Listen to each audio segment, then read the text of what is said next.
కాదు గాని బాసు, నార్మల్‌గా ఒక్కోసారి ఎంత చేసినా, ఏం చేసినా ఓడిపోతున్నట్టే అనిపిస్తది. లైఫ్‌లో, ప్రొఫెషన్‌లో, మనకిష్టమైన దాంట్లో, ఇష్టమైనోళ్ళ విషయంలో. నువ్వు ఏం చెయి, నువ్వు ఎలా చెయి, ఓడిపోయినట్టే ఉంటది. కానీ మనం ఇక్కడే ఒక చిన్న మిస్‌అండర్‌స్టాండింగ్‌లో ఉంటున్నాం. అంటే దాన్ని తప్పుగా అర్థం చేసుకుంటున్నాం. టైటిల్ చూసావు కదా! నీకు ఓడిపోయినట్టు అనిపిస్తుందంతే. కానీ నువ్వు ఓడిపోవట్లా.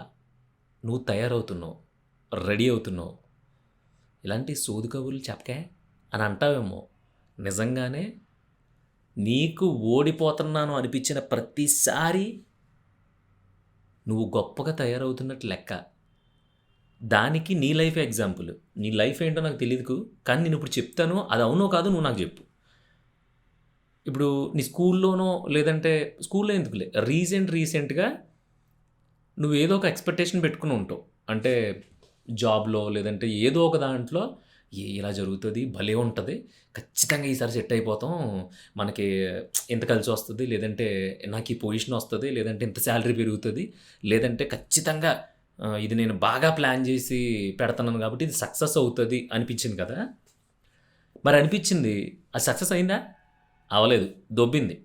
ఆ విషయం నాకు తెలుసు. నువ్వు చెప్పక్కర్లా. సో, అది పోయింది గదా! అది పోయిన రోజు దాని తర్వాత ఒక 2, 3 రోజులు లేదంటే ఒక వారం రోజులు మేబీ నువ్వు లోలో ఉండుండొచ్చు. అంటే ఇలా జరిగిపోయిందేంటి? ఛఛా! ఆ ఒక్క రోజు కొంచెం మనం ప్లాన్ మార్చుంటే సరిపోదును. ఛీ! ఈ పాయింట్ నేను ఎందుకు ఆలోచించలేదు? అదొక్క పాయింట్ ఆలోచించుంటే సరిపోయేది అని చెప్పి దాని గురించి ఆలోచించి, బాధపడి, ఏమో తాగి, తందనాలాడి ఏదో మొత్తం మీద ఒక వారం రోజులు కంప్లీట్ అయిపోయింది.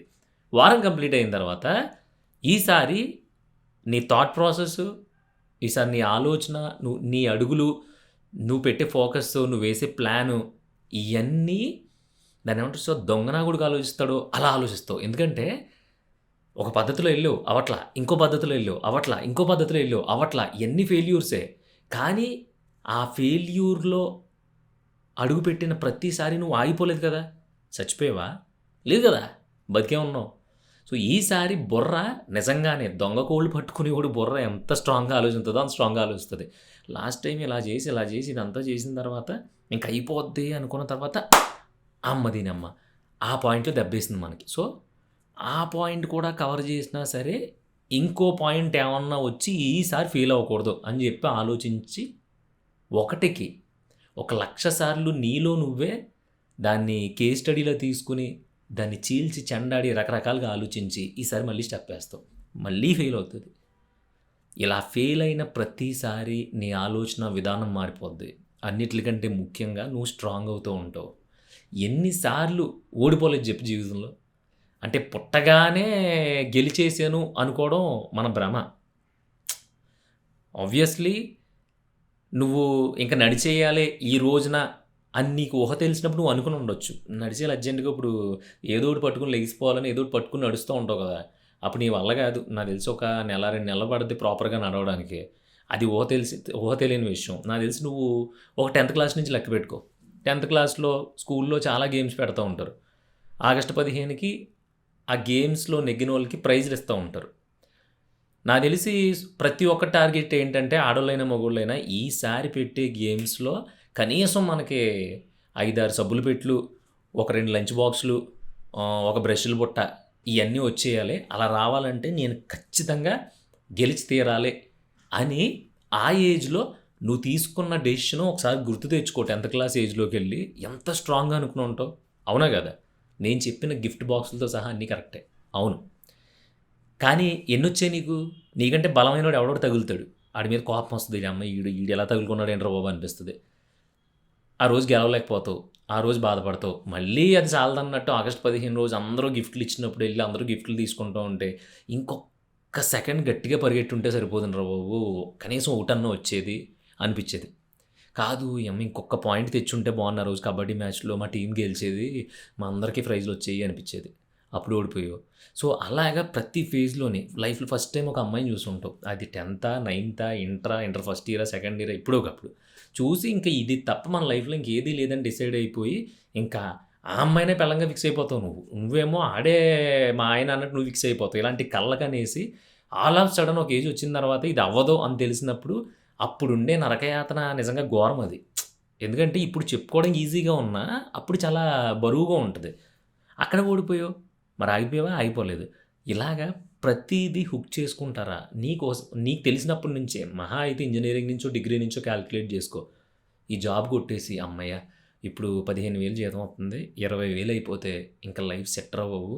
శుభ్రంగా ఓ 10,000 ఖర్చు పెట్టేసుకొని విచ్చలవిడిగా ఓ 10,000 ఇంటికి పంపేసుకోవచ్చు. లేదంటే 10,000 దాసేసుకోవచ్చు. రకరకాల కాలిక్యులేషన్స్ ఉంటాయి. అయన్నీ గట్టెక్కుతున్నాయి. ఇప్పుడు నీ జీతం నాకు తెలిసి ఆల్మోస్ట్ ఒక 50 దగ్గర వరకు ఉంటది. అవునా? నువ్వు అనుకున్న దానికంటే ఓ 10 రెట్లు ఎక్కువే ఉంది ఇప్పుడు నీ జీతం. 10,000 అనుకుని ఉంటావు. ఇప్పుడు 30,000 వస్తుంది. లేదంటే 20,000 అనుకుని ఉంటావు. ఇప్పుడు 40,000 వస్తుంది. కానీ ఒక్క రూపాయన్నా దాస్తున్నావా? అదే జంజాటం, అదే పోరాటం, అయ్యే తిప్పలు. సో, మరి అనుకున్న ప్రతిసారి అనుకున్నది అనుకున్నట్టు జరగలేదు. అనుకున్నది జరగని ప్రతిసారి నువ్వు ఓడిపోయావు. ఓడిపోయిన తర్వాత ప్రతిసారి మళ్ళీ నువ్వు ఇంకో కొత్త ప్లాన్‌తో వస్తనే ఉన్నావు. అంటే ఎన్ని సార్లు కొట్టి చంపినా చావని పావురా ఈడు అన్న టైప్ నువ్వు. నువ్వే కాదు ఎవడైనా అంతే. కానీ ఈలోపు మనం ఏం డీమోటివేట్ ఫీల్ అవుతామంటే, ఇంక నేను లూజర్‌ని, నేను ఫెయిల్యూర్‌ని అయిపోయింది ఇంక కథ. ఇంకింతకు మించి మన వల్ల అవ్వదు అనేసుకొని మళ్ళీ అలా అనుకుని ఏడ్చిన తర్వాత రోజు పొద్దున్నే మళ్ళీ నువ్వు ఫ్రెష్‌గా స్టార్ట్ చేయడం మొదలు పెడతావు. ఆ విషయం నువ్వు ఐడెంటిఫై చేయట్లేదు అంతే. ఈ నైట్ అనుకున్నావు. ఇంక అయిపోయింది. ఇంక మనం అనుకున్న శాయశక్తులు పెట్టేసాం దీని మీద. ఉన్నదంతా పెట్టేసాం. అవ్వలేదు. సో, నెక్స్ట్ ఏంటి అసలేం అర్థం కావట్లేదు. ఇంక నా జీవితం అయిపోయింది అనుకుని పడుకున్న నువ్వు తర్వాత రోజు తెల్లారి లేసేటప్పటికి ఏ టీ దగ్గరో, ఏ టీ కొట్టు దగ్గరో, ఏ టిఫిన్ కొట్టు దగ్గరో లేదంటే ఎక్కడో చోట మళ్ళీ ఎవడో ఒకడితో మళ్ళీ కొత్త ప్లాన్ గురించి డిస్కస్ చేస్తా ఉంటావు. అది నీకు తెలుసు. కానీ నువ్వు దాన్ని ఐడెంటిఫై చేయవు అంతే. మళ్ళీ ఆ కొత్త ప్లాన్ గురించి డిస్కస్ చేసే ప్రతి మోడ్‌లోని మొన్న జరిగిపోయిందని గుర్తెచ్చుకుంటావు. అదిగో మొన్న ఇలా జరిగిపోయింది. మళ్ళీ ఓడిపోయాను నేను. మళ్ళీ ఓడిపోయాను అంటావు తప్ప, అది అయిపోయిందిరా తింగరదోగన. ఇప్పుడు ఆల్రెడీ కొత్త స్టార్ట్ చేసేసావు. అది రూపాయి లాభం వచ్చేదా? లేదంటే మన జీవితాన్ని బాగు చేసేదా? లేదంటే మనకు కావాల్సిన వైపు అడుగులేసేదా? ఏదో ఒకటి కొత్త జర్నీ స్టార్ట్ అయిపోయింది కదా! సో, నువ్వు మొన్న జరిగిన ఫెయిల్యూర్‌తో కొంచెం బెటర్‌గా తయారయ్యావు. చూసావా సంక్రాంతి కోడ్‌ని ఇప్పుడు ఈ సంక్రాంతి వచ్చింది. సంక్రాంతి అయిపోయిన తర్వాత నుంచి మళ్ళీ వచ్చే సంక్రాంతి దాకా రెడీ చేయరు. కరెక్ట్‌గా ఇంకో నెల రోజులు ముందనగా మొదలుపెడతారు రెడీ చేయడం. పందెంలో కోడితే అవతల కోడి 2 ముక్కలు అయిపోవాలని చెప్పి. అలా అని తయారు చేసినా సరే, ఆడు 1,00,000 నమ్మకాలు పెట్టుకొని అది ఇరగదెబ్బలాడేసినా సరే, కరెక్ట్‌గా సంక్రాంతిలో అవతల కోడి ఎగరకపోయినా సరే చచ్చిపోద్ది. అంటే అవతల కోడి సరిగ్గా దెబ్బలాడకపోయినా చచ్చిపోద్ది. ఎందుకు చచ్చిపోయిందో ఈడికి తెలీదు. అలా అని ఆడు కోడిపుంజుని మేపడం మానేత్తాడా? ఈసారి ఏం చేత్తాడు, ఓహో! మనం ఇన్ని కాలిక్యులేషన్స్, ఇన్ని లెక్కలో పెట్టుకొని దీన్ని తయారు చేసాం. ఇలా కాదనమాట ఇంకోలాగా అని చెప్పి, ఇంకో విధంగా మళ్ళీ ఇంకో కోడిని తయారు చేస్తాడు. మళ్ళీ సంక్రాంతి కోసం వెయిట్ చేత్తాడు. ఇది నువ్వు చూసే ఉంటావు. సేమ్ సంక్రాంతికి కోడిపుంజుని ఎలా అయితే రెడీ చేస్తా ఉంటారో, ప్రతి ప్లాన్, ప్రతి ఐడియా, ప్రతి డెసిషన్, ప్రతి దానికి మన లైఫ్‌లో మనం దానికి ముందు అంతే స్ట్రాంగ్‌గా రెడీ అవుతూ ఉంటాం. ఏదో దెబ్బ తగులుతూనే ఉంటది. మళ్ళీ ఆ దెబ్బ తగిలిన నెక్స్ట్ డే మళ్ళీ కొత్త ప్లాను, కొత్త ఆలోచన, కొత్త అడుగులు పడక మానవు. నువ్వు నేను చేయను ఇంకేమి చేతులు కట్టు కూర్చుంటాను అన్నా సరే, మనం మనుషులం. మనది మనిషి బుర్ర. అది కుదురుగా ఉండదు. నిన్ను కుదురుగా ఉంచనివ్వదు. ఏదోలాగా నీ రన్ ఏదైతే ఉంటదో అది నడుస్తూనే ఉంటది. ఆల్ ఆఫ్ సడెన్ ఎక్కడో చోట ఇప్పటిదాకా ఫెయిల్ అవ్వడం, మళ్ళీ స్ట్రాంగ్ అవ్వడం, ఫెయిల్ అవ్వడం, స్ట్రాంగ్ అవ్వడం, ఫెయిల్ అవ్వడం, స్ట్రాంగ్ అవ్వడం. ఇయి నీకు తెలియకుండానే జరిగిపోతూ ఉంటాయి. ఏదో ఒక దాంట్లో సెటిల్ అయ్యి కొన్ని డబ్బులు సంపాదిస్తూ ఉంటావు. లేదంటే లైఫ్‌లో ఒక చిన్న సక్సెస్ వస్తది చూసావా? దానంతటికే కారణం ఇప్పుడురా, ఇప్పుడురా, ఇప్పుడు నేను అనుకున్న ప్లాన్ సక్సెస్ అయింది అనుకుంటావు. అది తప్పు. అంతకు ముందు ప్లాన్‌లు కూడా సక్సెస్‌ఫుల్ ప్లాన్‌లే.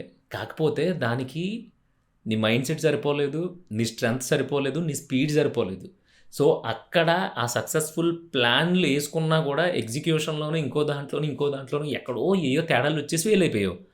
సో, ఆ ఫెయిల్యూర్స్ నుంచి నెమ్మదిగా తయారవుతూ వచ్చేసరికి సరిగ్గా సంక్రాంతి వచ్చింది. కోడితే చికెన్ డిన్నర్. అదనమాట. ఇప్పుడు ఈ సక్సెస్, ఫెయిల్యూర్‌ల గురించి ఎందుకు చెప్తున్నానంటే, నిన్న ఒక అబ్బాయి మెసేజ్ చేసాడు నాకు. పెద్ద మెయిలు. అన్నా ఎటు చూసినా ఓడిపోయినట్టే కనిపిస్తుందన్నా. ఒక అమ్మాయిని ప్రేమించాను. ఆ అమ్మాయి ఆల్ ఆఫ్ సడెన్ ఏమైందో లేదో తెలీదు. మన ఇద్దరికీ సెట్ అవ్వదని ఎళ్ళిపోయింది. ఇంకో పక్కనేమో ఏదో చిన్న వెజిటబుల్ బిజినెస్ మొదలుపెట్టాను. ఫస్ట్‌లో బాగుండేది. ఏమైందో తెలీదు. అది ఫెయిల్ అయిపోయింది. ఇంకో పక్కనేమో మీ వోడు ఇలా చేత్తన్నాడు. ఓ పక్కనేమో డబ్బులు దుబారా, ఓ పక్కనేమో ఏదో లవ్ ఫెయిల్యూర్ అని చెప్పి హైదరాబాద్‌లో ఎక్కడో అక్కడ ఇక్కడ కనిపిస్తున్నాడు. పని పాట లేకుండా రోడ్లంట తిరుగుతున్నాడు అంటున్నారు. సో, అటు అమ్మానాన్నల దృష్టిలో, ఇటు నా పిల్ల దృష్టిలో, నా కెరీర్ దృష్టిలో అన్నటిల్లో మొత్తం ఓడిపోయి కేపీహెచ్‌పీ జేఎన్‌టీయూ సర్కిల్‌లో ఏం చేయాలో అర్థం అవ్వక రోజు ఒక టీ తాగేసి గాల్లోకి చూస్తున్నాను అన్నాడు. ఆడికి తెలియందేంటంటే at a time love maintain చేసి, బిజినెస్ మెయింటైన్ చేసి, అందరి దృష్టిలో ఈడు పలానా చేత్తన్నాడు అనిపించుకున్న ఈడు, ఆడి ఎగ్జిక్యూషన్ ప్రాబ్లమో లేదంటే ఇవ్వాల్సిన ఆటికి టైం ఇవ్వకుండా పత్యాపరాలుగానే టైం ఇవ్వడం వల్ల ఫెయిల్ అయిపోయాడు. కానీ ఆడు దమ్మున్నోడే కదా! ఆడే చెప్తున్నాడు. వెజిటబుల్ మా బిజినెస్ చేసి నేను 60, 70 వేలు సంపాదించేవాడిని అన్న. పొద్దున్న 3 గంటలు, సాయంత్రం 3 గంటలు. అలాగని రోడ్డు పక్కన కూర్చొని అమ్మడం కాదు. రైతుల దగ్గర నుంచి తీసుకొచ్చి మార్కెట్‌లో లేదంటే మార్కెట్ దగ్గర నుంచి తీసుకొచ్చి షాపుల్లో ఏసేవాడిని. అంతా బానే గడిచింది. ఇంకో పక్కనేమో లవ్ ఫెయిల్యూర్ అంటున్నాడు. ఆడు బిజినెస్‌లో పెట్టాల్సిన టైము లవ్ దగ్గర, లవ్‌లో పెట్టాల్సిన టైమేమో ఇంకో చోట పెట్టాల్సిన టైం ఇంకో చోట పెట్టి, ఆడు క్యాపబుల్ అయినా సరే అన్నీ ఆర్గనైజ్డ్‌గా సెట్ అవ్వక అన్నీ దొబ్బినాయి. ఇప్పుడు ఏం చేస్తాడు నెక్స్ట్ టైము ఒళ్ళు దగ్గర పెట్టుకొని ఫస్ట్ బిజినెస్ చేసుకుంటాడు. దాని నుంచి డబ్బులు రావడం మొదలుపెట్టిన తర్వాత ఆటోమేటిక్‌గా ఇంట్లో "రేయ్! మీ వోడు జేఎన్‌టీయూ మార్కెట్‌లో కూరగాయల వ్యాపారం ఇరగదీసేత్తన్నాడు. అయ్య బాబోయ్! ఏమో సార్ నీ పోలికలు వచ్చినాయిరా" అని ఎవడో ఒకడు కొంపలో చెప్తాడు కదా! అప్పుడు ఆళ్ళ కొంపలో అమ్మ బాబులిద్దరూ ఓ మంచి పిల్లని చూసి పెళ్లి చేయడానికి ట్రై చేస్తారు. ఆళ్ళు కూడా రూ. 1,00,000 సంపాదిస్తున్నాడంట మనోడు మంచి మాటకారి ఎక్కడైనా బతికేత్తాడు అని చెప్పేసరికి ఓ పిల్ల నీ లైఫ్‌లోకి వత్తది. ఆ లైఫ్‌లోకి వచ్చిన తర్వాత అదృష్టం బాగుండి మీ ఇద్దరూ చిలక, గోరింక, కాకి లేదంటే ఇంకోటో పావురో ఏదో మొత్తం మీద ఏదో 2 పక్షుల్లో బతుకుతూ మొదలెట్టారనుకో, అప్పుడు ఆ హుషారుతో, ఆ పాజిటివ్ ఫీల్‌తో నువ్వు బిజినెస్ ఇంకొక 2, 3 బ్రాంచ్‌లు పెట్టేసావనుకో, తర్వాత నుంచి నువ్వే తోపు. అప్పుడు నువ్వేమనుకుంటావు, అప్పుడు మనం కరెక్ట్‌గా చేయలేదెహే! కానీ అది వేరు. అది మనం అలా ఆలోచించాం అని చెప్పి నీలో నువ్వే పెద్ద లాయర్‌లా డిస్కస్ చేసేసుకుంటావు. సో, నువ్వు ఒక చోట మొదలుపెట్టి అక్కడ ఫెయిల్ అయ్యి, మళ్ళీ ఇంకోటేదో మొదలుపెట్టి అక్కడ సక్సెస్ అయ్యావంటే దానంతటికి కారణం ఆల్రెడీ నువ్వు మొదలు పెడుతున్నావు. దాంట్లో ఓడిపోతున్నావు. ఓడిపోయిన ప్రతిసారి దాంట్లో నుంచి ఏదో ఒకటి నేర్చుకుంటున్నావు.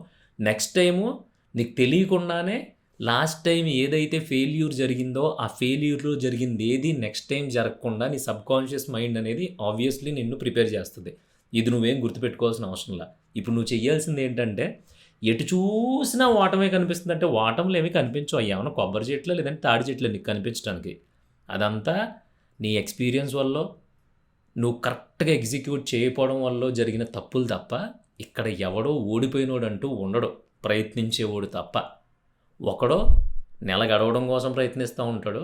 ఒకడు నెల గడుస్తున్నా కూడా ఇంకొంచెం బాగుండాలని ప్రయత్నిస్తాడు. ఒకడు ఈ ప్రపంచాన్ని ఏలాలి అని ప్రయత్నిస్తూ ఉంటాడు.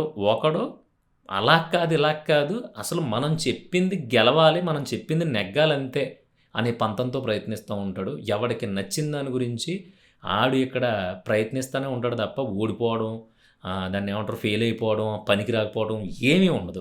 అసలు ఈ భూమండలం మీద పనికిరానోడంటూ ఎవడో ఉండడు. అది కేవలం ఆడి ఆలోచన, ఆడు సింపతి కోసం మాట్లాడే మాటలు తప్ప ఇక్కడ ఫెయిల్యూర్ అనేవాడు నా వరకు, నా పాయింట్ ఆఫ్ వ్యూలో ఫెయిల్యూర్ అనేవాడు లేడు. కేవలం ఇక్కడ ఎవడి కోసం, ఎవడి ఇష్టం కోసం, ఎవడికి కావాల్సిన దానికోసం ఆడు ప్రయత్నిస్తూ ఉంటాడు అంతే. దాంట్లో దొరికితే దొరుకుతుంది, లేదంటే ఇంకోసారి ప్రయత్నిస్తాడు. అంతేగాని వదిలేడు కదా! అది మ్యాటర్. వెళ్ళిపోతున్నాను అనుకోకు. నువ్వు కూడా కేవలం ప్రయత్నిస్తూ అంతే. ప్రయత్నిస్తూ వెళ్ళిపో. ఒక అమ్మాయి నిన్ను ఇష్టపడింది, నువ్వు అమ్మాయిని ఇష్టపడ్డావు. ఒకసారి వాళ్ళ ఇంట్లో ఒప్పుకోలేదని మీ ఇంట్లో ఒప్పుకోవట్లేదా బాయ్ అంటావా? అనవు కదా! లైఫ్లో కూడా అలాగే ఉండు.